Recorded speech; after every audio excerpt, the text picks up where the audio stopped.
मुद्दे को लेकर, वहाँ के लोगों के खिलाफ जो भी हो रहा है उसको लेकर सरकार सुभाष नागरे काफी भड़क गए हैं। वो लोग जो हम पर उंगली उठाते हैं उनसे जाकर कह दो कि वो अपनी तहजीब, अपना रिवाज अपने पास रखे, काम आएगा उनके। हमें मत सिखाओ, हम अपनी मर्जी से जीते। हम कुर्बानी के बकरे नहीं हैं, हमें कोई बलि नहीं चढ़ा सकता। हमें अपनी मर्जी से जीना है, अपनी मर्जी से। सरकार! सरकार! सारी जमीन हमारी है, इसी पर हम पैदा हुए, यही हमारा पसंद है, यही पर मौत। इस जमीन पर ही हमारे जीवन का सफर है। इस जमीन पर हम जिंदगी के रास्ते बनाते आए हैं अपनी मर्जी से, अपनी मेहनत से। किसी का एहसान नहीं रखते हम, यही हमारी दौलत है। सुभाष नागरे! सुभाष नागरे! लोग मेरी वेशभूषा पर टिप्पणी करते हैं, सामियों जैसी। वो कहते हैं कि हाथ में आप माला पहनते हैं, आपके मुंह से इस तरह की भाषा शोभा नहीं देती। सही कहते हैं। मत भूलिए कि अगर एक हाथ में माला है तो दूसरे हाथ में भाला है। सरकार! नागरे! अच्छा काम करोगे तो उसी तरह उसका स्वागत होगा, नहीं करोगे तो हम अपने तरीके से उसका स्वागत करेंगे। सरकार! कुछ लोगों को मेरे गुस्से की वजह से होने वाला आचरण खटकता है, खटकना चाहिए, क्योंकि यह गुस्सा मेरा नहीं है, यह गुस्सा आपका है। सरकार! सरकार! अतीत में ऐसा होता आया है कि जब भी एक सिस्टम धोखा देता है उसके खिलाफ गुस्से की, विरोध की एक ताकत पैदा होती है। मैं तो बस आपके उस गुस्से, उस विरोध का एक चेहरा, बस, और कुछ नहीं। सरकार! सरकार! और जब मैं ऐसा करता हूं तो फिर बदनामी करते हैं, मेरी गुंडा कहते हैं, मुझे डिक्टेटर कहते हैं। अब पत्थर मारोगे तो कीचड़ तोड़ेगा। हमारा वजूद हमारी ताकत है, हमारी शक्ति है, इसे आपको मजबूत रखना है। यही आपकी विरासत है, आपकी विरासत है ये। इसे हमेशा आजाद रखना चाहिए। सुभाष नागरे! सुभाष नागरे! यहां पर, इस मंच पर एक सुभाष नागरे नहीं है। जो भी मेरी इस सोच को समझता है वो सब सुभाष नागरे, तुम सब सुभाष नागरे हो। कल मैं रहूं या ना रहूं, जीऊं या ना जीऊं, तो क्या कोई फर्क नहीं पड़ता, क्योंकि मेरी ये अमानत आप हैं, मेरी वसीयत आप हैं, मेरी सरकार आप हैं।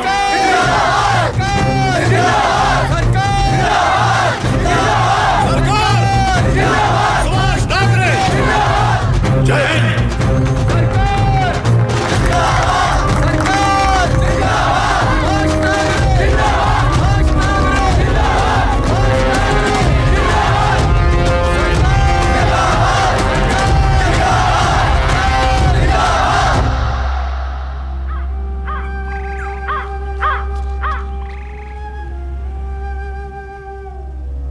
उसका नाम गांधी है सरकार। मेरा ऐसा मानना है कि जो प्रोजेक्ट लेकर आपके पास आ रहा है वो महाराष्ट्र के लिए, खासकर मुंबई के लिए बहुत अच्छा रहेगा। कौन है गांधी? सरकार, जानकारी के अनुसार बहुत बड़े बड़े बिजनेसमैन हैं उसके पीछे। हमारे साथ तो नहीं, लेकिन दूसरों के साथ बड़े बड़े प्रोजेक्ट्स किए हैं उसने। सुना है कि सीमेंट लॉबी का बहुत पैसा है उसके साथ। कई पॉलिटिशियंस भी उसके साथ मिले हुए हैं। ताकत तो है, लेकिन हमारे पास आ रहा है तो कोई खास कारण होगा।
मैंने आपके बारे में कुछ ऐसा सुना है कि आप वही करते हैं जो आपको सही लगता है।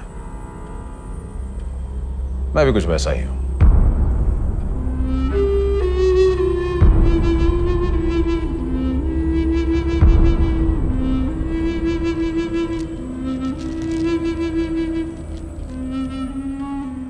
मैंने आपके बारे में यह भी सुना है कि आप फालतू बातों में वक्त बर्बाद नहीं करते। आप कर रहे हैं।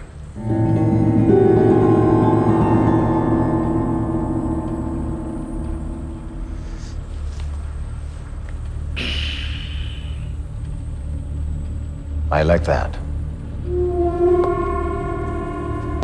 धारावी ईस्ट में एक जगह है जहां हम 20,000 करोड़ का एक प्रोजेक्ट बनाने का प्लान कर रहे हैं, लेकिन इसके लिए हमें वहां से कम 15,000 लोगों को हटाना पड़ेगा। ऐसा नहीं है कि इस काम के लिए हमारे पास आपके सिवा और कोई रास्ता नहीं है।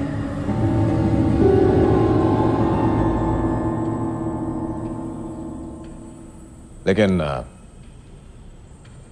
आपके होने से हमारा ये काम थोड़ा आसान हो जाएगा। सरकार होने के नाते उन लोगों पर आपकी पकड़ काफी मजबूत होगी। आप मान गए तो हम दोनों के बीच कुछ अरेंजमेंट हो सकता है। इसमें अरेंजमेंट की क्या बात है?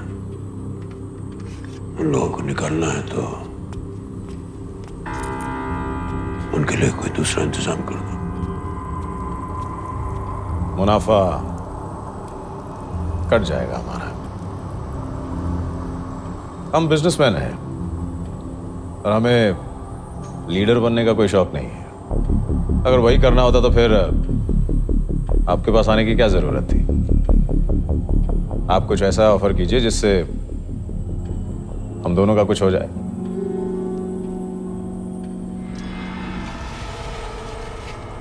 गोकुल के कहने पर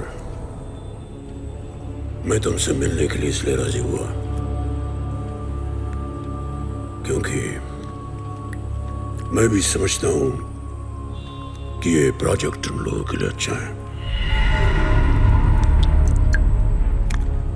लेकिन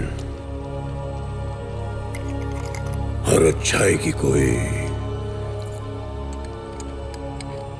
निर्धारित कीमत होती है। वो चाहे पैसा हो, ज्ञान हो या फिर दर्द।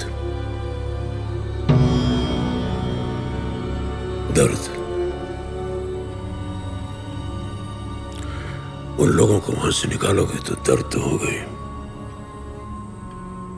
और दर्द की कीमत चुकानी पड़ती है।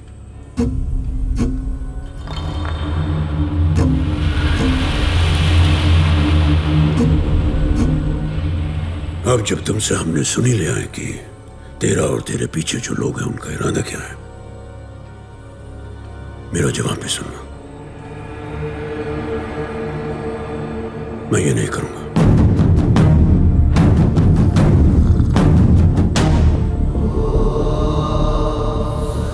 जैसा कि मैंने कहा, आप ही नहीं हैं जो हमारा ये काम कर सके।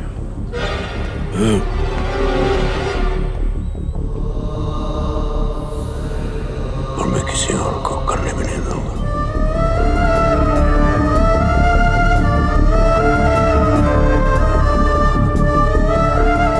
ठीक है, मैंने सोचा ऐसा कुछ हो जाए जहां हम दोनों का कुछ फायदा हो। वैसे अगर आपको थोड़ा ज्यादा चाहिए तो मैं शायद अपने पार्टनर से बात।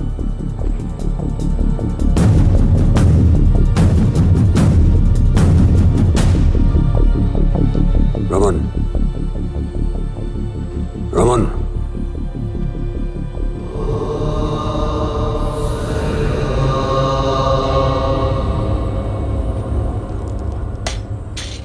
मैंने अपना जवाब दे दिया।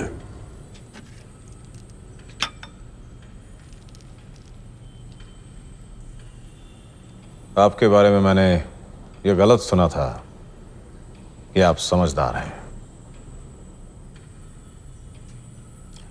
लेकिन मैंने तुम्हारे बारे में सही सुना।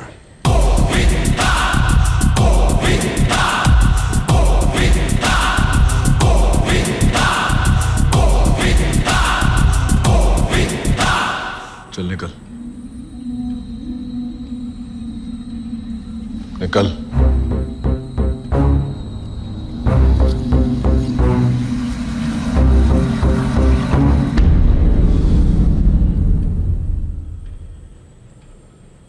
Love you.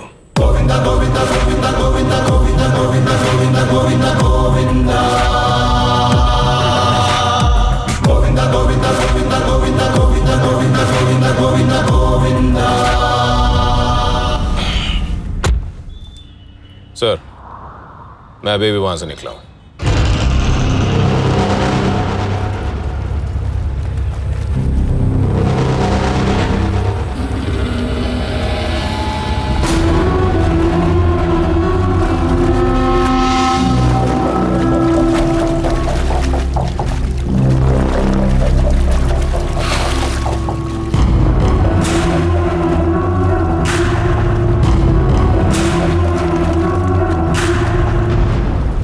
डार्लिंग,